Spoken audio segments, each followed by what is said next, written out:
Bonjour la famille. N'hésitez pas à partager, aimer et vous abonner au compte de Zara pour découvrir d'autres histoires intéressantes. La pluie venait de cesser, laissant les rues de Lagos humides et illuminées par les lampadaires. Adeez resserra son écharpe autour de ses épaules et se dépêcha de rentrer chez elle.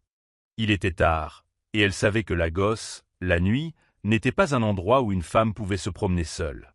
La route était presque déserte, à l'exception de quelques voitures qui passaient à toute vitesse, éclaboussant leur passage. Elle l'entendit.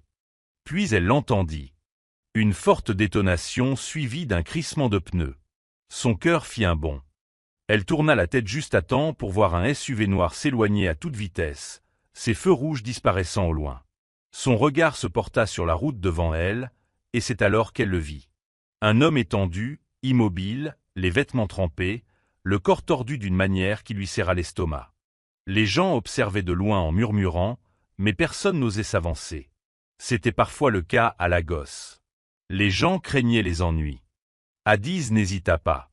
Elle courut vers lui et s'agenouilla à ses côtés. Il respirait faiblement, son visage était couvert de sang, mais elle voyait qu'il était jeune, peut-être à la fin de la vingtaine. Sa chemise était chère, sa montre brillait sous la lumière, mais à cet instant, rien de tout cela n'avait d'importance. « À l'aide !» cria-t-elle. Mais personne ne bougea.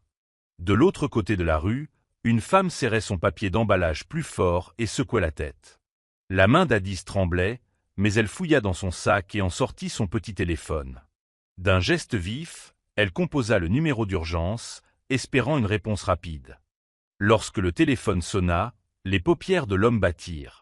Ses lèvres s'entr'ouvrirent comme s'il voulait dire quelque chose, mais aucun mot ne sortit.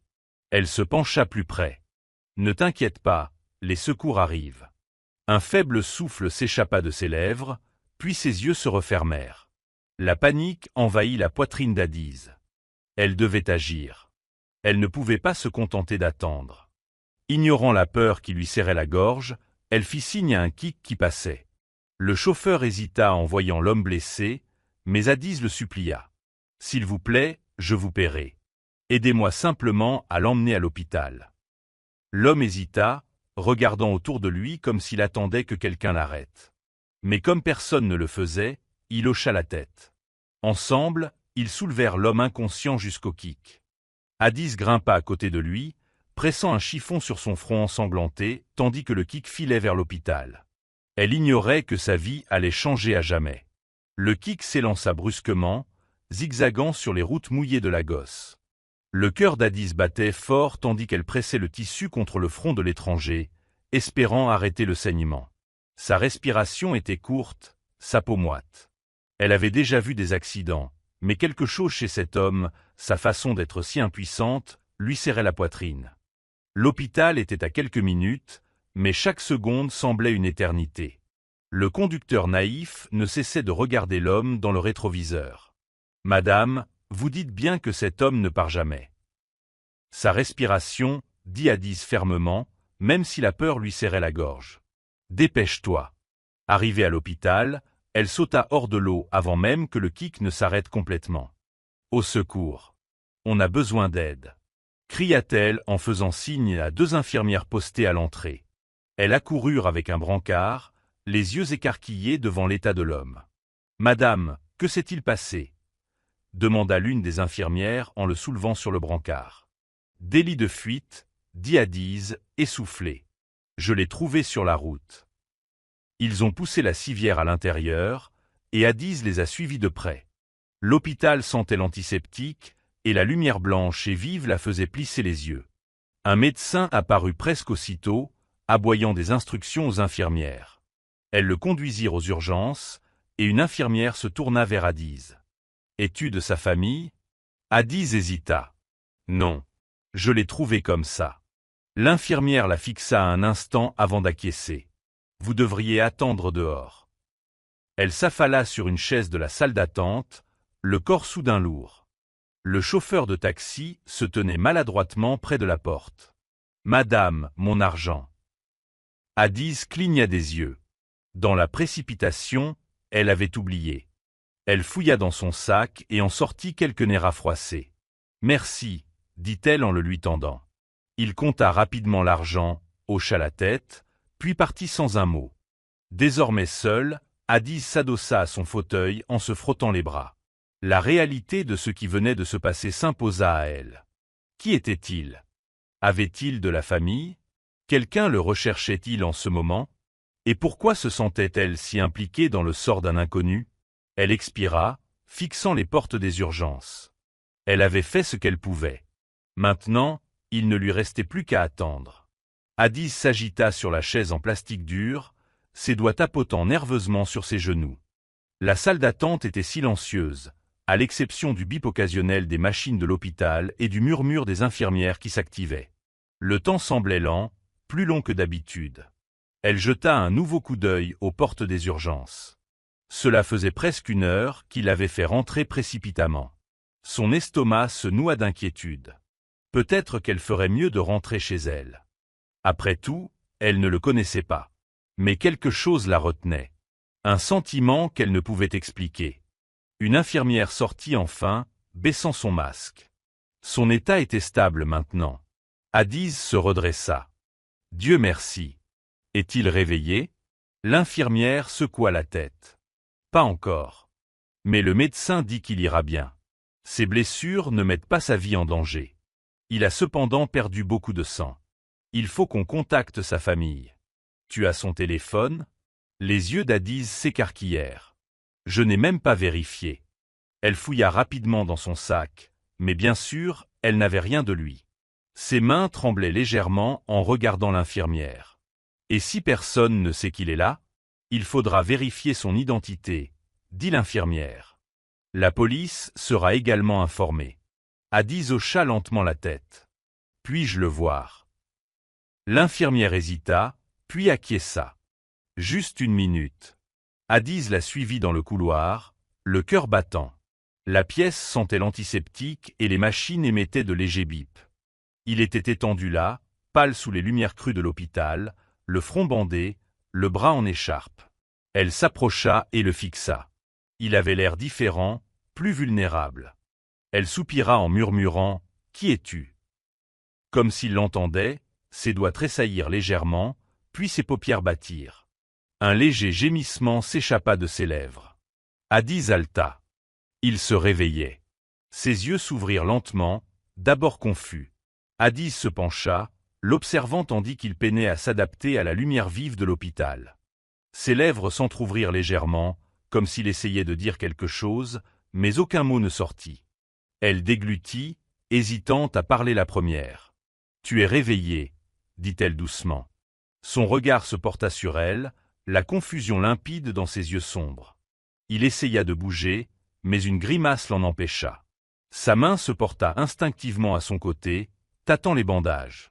« Où suis-je » Sa voix était rauque. « À l'hôpital, » répondit Adiz. « Tu as eu un accident. » Ses sourcils se froncèrent, comme s'il cherchait à se souvenir. Puis il cligna des yeux, son expression devenant méfiante. « Qui es-tu » Elle hésita. « Je t'ai trouvée sur la route. Tu étais inconsciente et personne ne voulait t'aider, alors je t'ai amenée ici. » Il la fixa un instant, comme pour deviner ses intentions. Puis son corps se détendit légèrement. « Tu m'as aidé. »« Oui, » dit-elle simplement. Il expira, fermant brièvement les yeux avant de les rouvrir. « Merci. » Adiz hocha la tête, soudain gênée sous son regard. De près, elle pouvait distinguer les traits nets de son visage, la douceur de sa peau malgré les bleus. Il y avait quelque chose en lui, quelque chose de familier, même si elle ne parvenait pas à le définir. Avant qu'elle puisse dire quoi que ce soit, la porte s'ouvrit et un médecin entra. « Ah, tu es réveillé. Bonne nouvelle. » L'homme se tourna vers lui. « Que m'est-il arrivé? Vous avez été renversé par une voiture. »« Un délit de fuite, » expliqua le médecin. Il examina son front. « Heureusement, elle t'a amené juste à temps. Tu avais une blessure à la tête et des côtes cassées, mais tu te rétabliras. » L'homme hocha lentement la tête, puis jeta un nouveau coup d'œil à Adiz. « Je te dois quelque chose. » Elle fit un geste de la main. « Ce n'est rien. J'ai fait ce que tout le monde aurait fait. » Le médecin a souri. Tout le monde ne ferait pas ça dans cette ville. Adiz remua, mal à l'aise, puis s'éclaircit la gorge. « Tu te souviens de ton nom ?» Il resta silencieux un instant. Puis, avec un léger soupir, il répondit. « David. » Elle hocha la tête. « Enchanté, David. » Quelque chose vacilla dans ses yeux. Quelque chose d'indéchiffrable. Mais avant qu'Adiz puisse y réfléchir, le médecin reprit la parole. « Nous devons contacter votre famille. Vous souvenez-vous de leur numéro ?» David serra légèrement la mâchoire. Il détourna le regard. « Non. Pas maintenant. » Adiz fronça les sourcils. Sa réaction fut étrange. Mais elle n'insista pas. Pour l'instant, il était en sécurité. C'était tout ce qui comptait. Adiz observait David attentivement, sentant qu'il cachait quelque chose. Son hésitation, sa façon d'éviter leur regard, tout semblait étrange. Le médecin, inconscient de la tension, hocha la tête pour le rassurer. « Tout va bien. Des trous de mémoire surviennent parfois après un traumatisme. Peut-être qu'après un peu de repos, tu t'en souviendras. » David hocha simplement la tête, ses doigts tremblants contre le drap d'hôpital. Adiz se demanda s'il s'agissait vraiment d'une perte de mémoire ou s'il cachait quelque chose. « Je devrais y aller, » dit-elle soudain en se levant. « Je voulais juste m'assurer que tu allais bien. » David la regarda et, l'espace d'un instant, une lueur passa dans son regard. De la gratitude, peut-être même de la réticence. Mais elle disparut aussi vite qu'elle était apparue. « Merci, » répéta-t-il, plus doucement cette fois. Elle hocha la tête et se tourna vers la porte. Au moment où elle atteignait la poignée, elle entendit sa voix derrière elle. « Adiz !» Elle se figea. Son cœur fit un bond. Lentement, elle se retourna. « Comment sais-tu mon nom ?» Le visage de David se figea. Le silence retomba dans la salle. Même le médecin parut perplexe. Adiz fit un pas en avant. « Je ne t'ai jamais dit mon nom. » David ouvrit la bouche, puis la referma. Sa gorge se serra tandis qu'il avalait difficilement. « J'ai dû entendre quelqu'un dire ça, » murmura-t-il en détournant le regard. L'estomac d'Adiz se serra. Quelque chose clochait. Le médecin s'éclaircit la gorge. « Bon, David, tu as besoin de repos. » Mademoiselle Adiz, merci encore de l'avoir accueillie. Elle hésita, les yeux toujours fixés sur David, puis acquiesça et quitta la pièce. En parcourant le couloir de l'hôpital, son esprit s'emballa. Comment connaissait-il son nom? Adiz dormit à peine cette nuit-là. Elle repensait sans cesse au moment où David l'avait appelé, à la façon dont son visage s'était figé comme s'il avait été surpris. Ça n'avait aucun sens. S'il ne se souvenait de rien, comment savait-il qui elle était? Le lendemain matin, elle décida de retourner à l'hôpital. Non pas par curiosité, du moins, se dit-elle, mais parce qu'elle avait besoin de s'assurer qu'il allait bien. En entrant dans le couloir de l'hôpital, elle remarqua quelque chose d'étrange. Deux hommes en costume noir se tenaient près de la chambre de David, scrutant du regard chaque passant. Ils étaient grands, bâtis comme des agents de sécurité, et dégageaient une autorité tranquille. Adiz ralentit le pas. Qui étaient-ils? Des policiers. Non, leur posture était trop contrôlée, trop professionnelle. On aurait dit des gardes du corps. Elle hésita, envisageant de faire demi-tour, mais l'un d'eux la remarqua. Son regard se fixa sur elle, perçant et scrutateur. Son souffle s'accéléra. Avant qu'elle puisse décider quoi faire, la porte de la chambre de David s'ouvrit. Un homme d'âge moyen, vêtu d'un impeccable costume bleu marine, en sortit. Son visage lui était familier, même si Adiz ne parvenait pas à se rappeler immédiatement où elle l'avait déjà vu. Il s'entretint brièvement avec les gardes du corps avant de se retourner pour partir, l'air sévère. Puis elle entendit la voix de David à l'intérieur de la pièce. « Où est mon téléphone? Je dois appeler mon père. » Le cœur d'Adiz battait fort. « Père !» Cette prise de conscience la frappa comme une gifle. L'homme qu'elle venait de voir, celui en costume bleu marine, c'était le chef Liri, le ministre de la Défense. Ce qui signifiait que David n'était pas un simple inconnu. C'était quelqu'un d'important, quelqu'un de puissant. Adiz sentit l'air lui quitter les poumons. Elle fit un pas en arrière, le cœur battant. David n'était pas n'importe qui. Il était connecté au pouvoir, au vrai pouvoir. Son esprit tournait en repensant à tout. Les gardes du corps. L'homme a l'air important. David demandait son père. Si elle avait raison, alors l'homme en costume bleu marine n'était pas n'importe quel ministre. C'était le plus proche allié du président. Ce qui signifiait David. Elle déglutit difficilement. David était le fils du président. Ses doigts étaient froids tandis qu'elle serrait son sac. Dans quoi s'était-elle fourrée? Pourquoi ne lui avait-il rien dit? Où comptait-il le lui cacher? Une infirmière passa devant elle, la regardant avec curiosité. Adiz se força à respirer. Elle ne pouvait pas rester là, à avoir l'air suspect. Mais maintenant, elle devait prendre une décision. Devait-elle entrer dans cette pièce et faire semblant de ne pas savoir? Ou devait-elle faire demi-tour et partir? Avant qu'elle puisse se décider, le garde du corps qui l'avait observé plus tôt s'avança. Mademoiselle Adéis. Sa voix grave lui fit frissonner. Sa gorge s'assécha. Oui. Monsieur David demande à vous voir. Son estomac se noue. Il savait donc qu'elle était là. Adéis hesita. Mais elle se força à hocher la tête. Très bien. Le garde du corps a ouvert la porte. Et elle est entrée. David était assis, bien plus beau que la dernière fois qu'elle l'avait vu.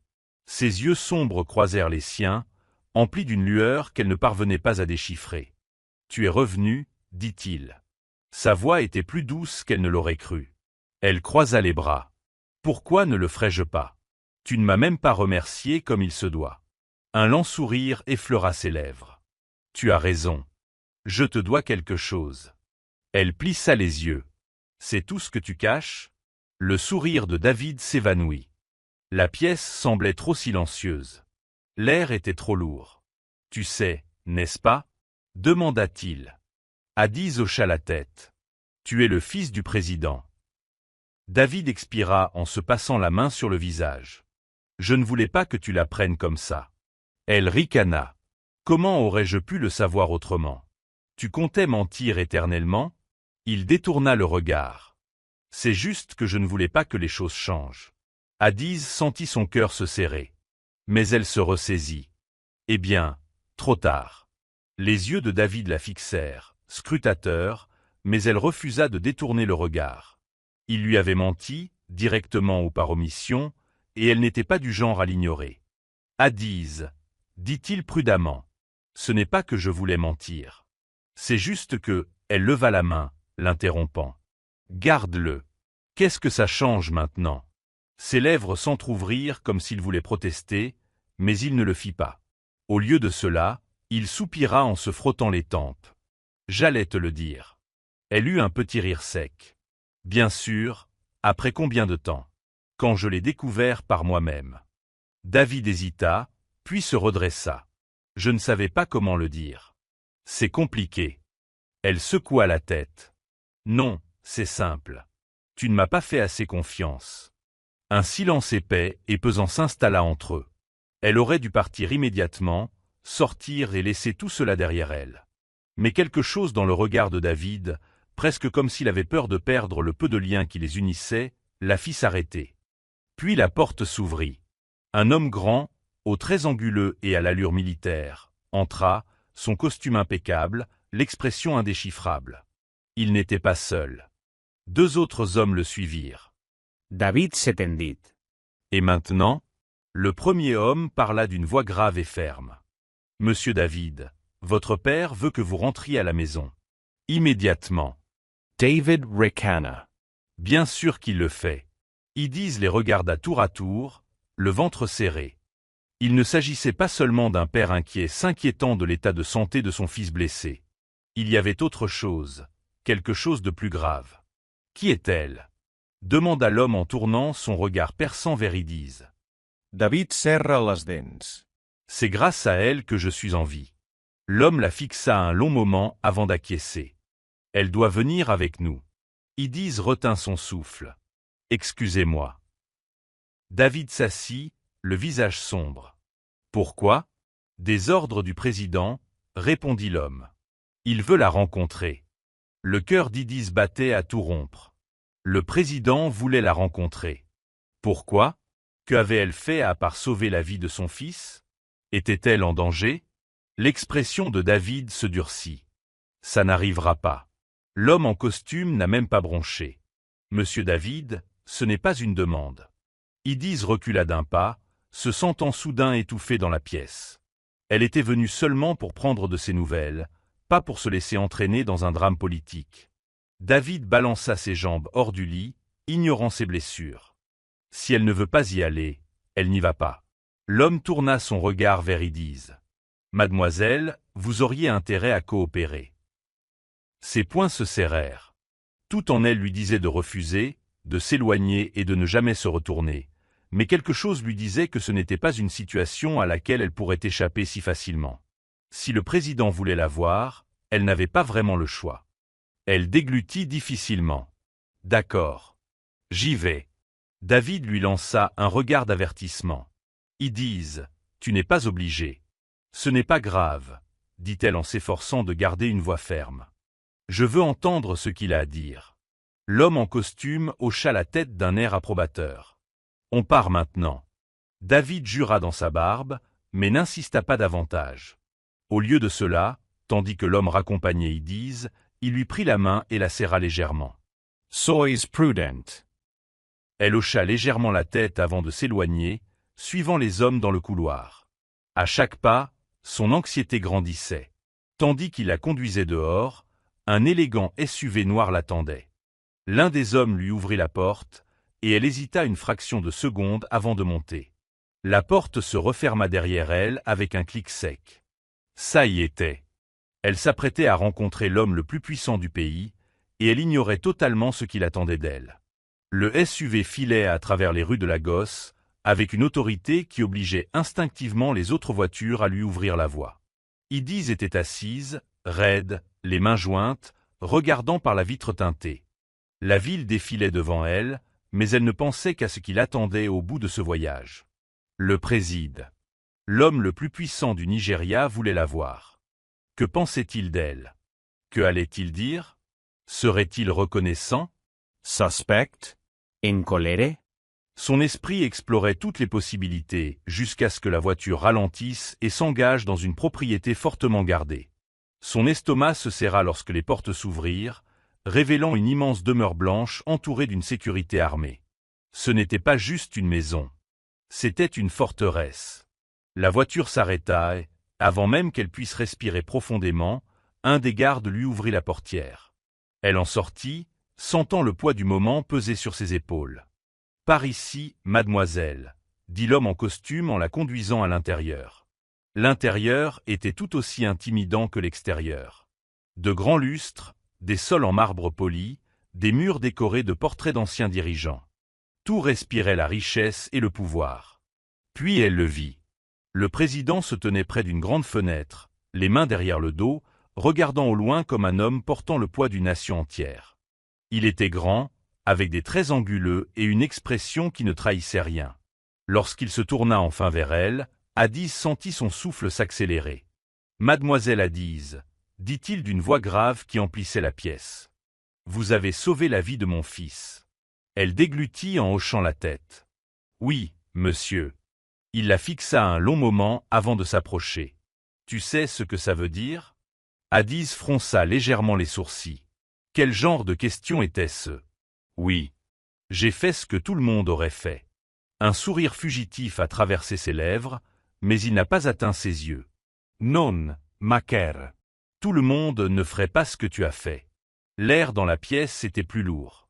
Puis, ces mots suivants lui firent froid dans le dos. Ça veut dire que tu as tout changé. Les poings d'Idiz se serrèrent à ses côtés. Tout changé? Qu'est-ce que ça voulait dire? Elle soutint le regard du président, refusant de laisser transparaître sa peur. Monsieur, je ne comprends pas. Il laissa échapper un long soupir, les yeux légèrement plissés.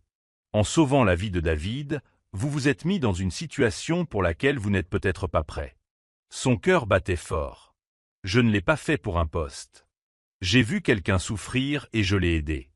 Le président hocha la tête, mais il y avait quelque chose d'indéchiffrable dans son expression. Je vous crois. Mais cela ne change rien à la réalité. Il se tourna et se dirigea vers une chaise, s'y laissant tomber avec la grâce d'un homme habitué à tout contrôler. Puis, Il lui fit signe de s'asseoir en face de lui. Addis hésita avant de s'avancer et de s'enfoncer dans le fauteuil moelleux. « Il y a des gens qui ne seront pas contents de ce que tu as fait, » dit-il. Elle fronça les sourcils. Comment sauver une vie peut-il être un problème? Le président se pencha en arrière, le regard perçant. L'accident de David n'en était pas un. Un frisson lui parcourut l'échine. Quoi? Il hocha la tête. Quelqu'un voulait sa mort. Et si tu n'étais pas intervenu, ils auraient réussi. Sa boca et sa ceja. Elle avait cru qu'il s'agissait simplement d'un chauffard, d'un terrible délit de fuite. Mais maintenant savez-vous qui? Demanda-t-elle d'une voix à peine plus forte qu'un murmure. La mâchoire du président se crispa. Pas encore. Mais on le saura. Elle expira en tremblant. C'était plus grave qu'elle ne l'avait imaginé. Elle n'était pas une simple bonne samaritaine venue en aide à un inconnu. Elle s'était immiscée sans le savoir dans quelque chose de dangereux. Le président se pencha en avant, son regard rivé sur le sien. Tant que nous ne le ferons pas, vous ne serez pas en sécurité. Addis sentit tout son corps se tendre. Pas en sécurité. Comment? Pourquoi? C'était une femme ordinaire qui tentait de survivre à la gosse. Comment s'était-elle retrouvée au milieu d'une situation aussi dangereuse? Elle prit une grande inspiration, s'efforçant de garder son calme. « Monsieur, je ne comprends pas. Pourquoi quelqu'un voudrait-il la mort de David ?» Le regard du président s'assombrit. Le pouvoir. Avidite. Trahison. Certains feraient n'importe quoi pour m'affaiblir, même si cela signifie ôter la vie à mon fils. Addis secoua la tête. Mais je n'ai rien à voir avec tout ça.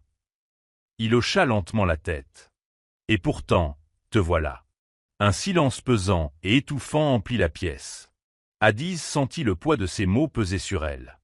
Elle avait inconsciemment pénétré dans un monde auquel elle n'était pas préparée, et désormais, il n'y avait plus d'issue. « J'ai organisé votre sécurité », a déclaré le président. « Vous serez sous protection jusqu'à ce que nous découvrions qui est derrière tout ça. » Ses yeux s'écarquillèrent. Sécurité. Cela signifiait qu'elle était vraiment en danger. Mais j'ai une vie, un travail. Je ne peux pas disparaître comme ça. Les lèvres de la présidente se pincèrent.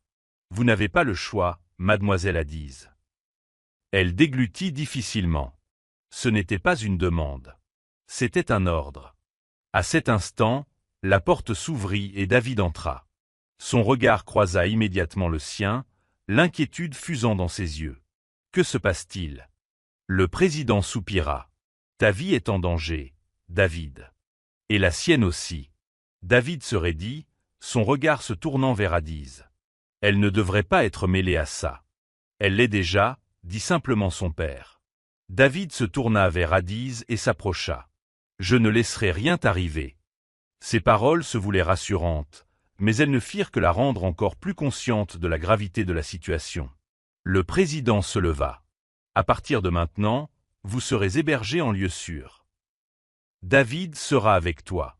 Addis Bredcourt. Vit avec David. Sous protection. Sa vie venait de basculer, et il n'y avait plus de retour en arrière possible.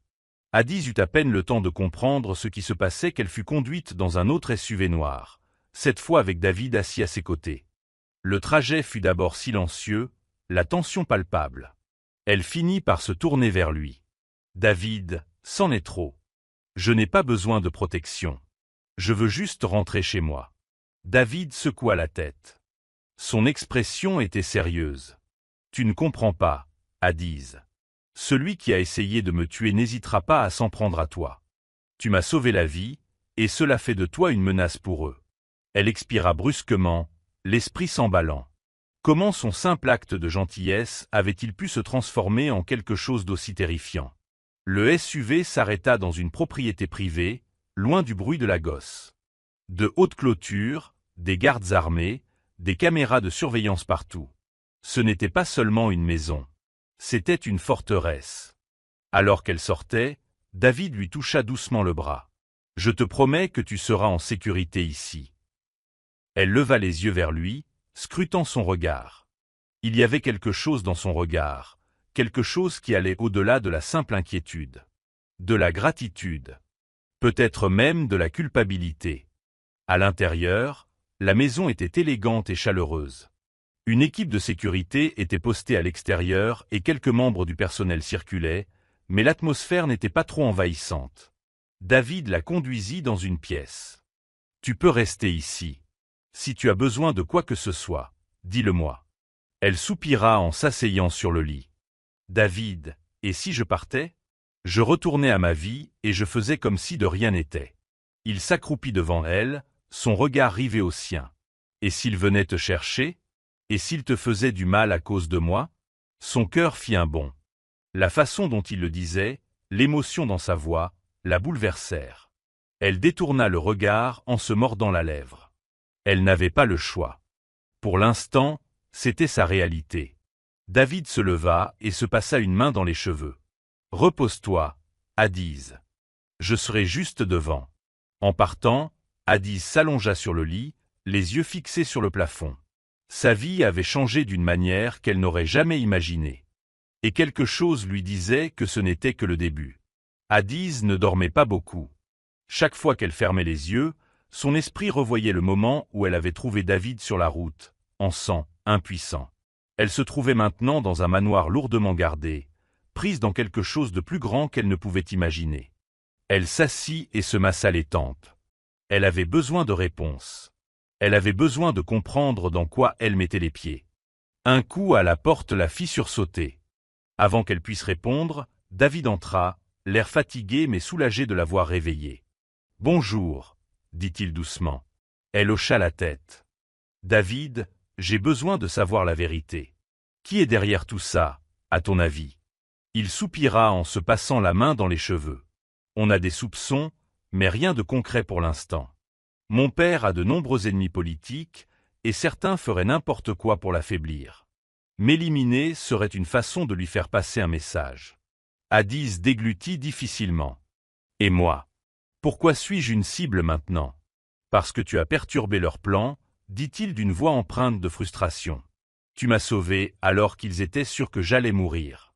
Ça fait de toi un problème pour eux. » Elle expira brusquement. « Et maintenant ? Je suis censé rester caché ici pour toujours ? » Le regard de David s'adoucit. « Non. On découvrira qui est derrière tout ça. En attendant, vous êtes en sécurité ici. Je te le promets, on va trouver une solution. » Son regard lui fit battre le cœur. Il y avait quelque chose d'intense dans son regard.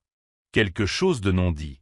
« Odd eyes. » Il commença, mais avant qu'il ait pu terminer, une forte détonation retentit à l'extérieur. Coup de feu. Le visage de David se durcit instantanément. « Restez ici, » ordonna-t-il en se dirigeant vers la porte. Mais Addise n'était pas du genre à rester assise à attendre. Son cœur battait fort tandis qu'elle le suivait, déterminée à affronter la suite. Et au fond d'elle-même, elle savait que ce n'était pas fini. La morale de l'histoire est que la gentillesse peut changer le destin. L'acte altruiste d'Addise, aidant un inconnu malgré les dangers et les incertitudes, a non seulement sauvé la vie de David, mais a aussi déclenché une série d'événements qui pourraient transformer leur avenir à tous deux.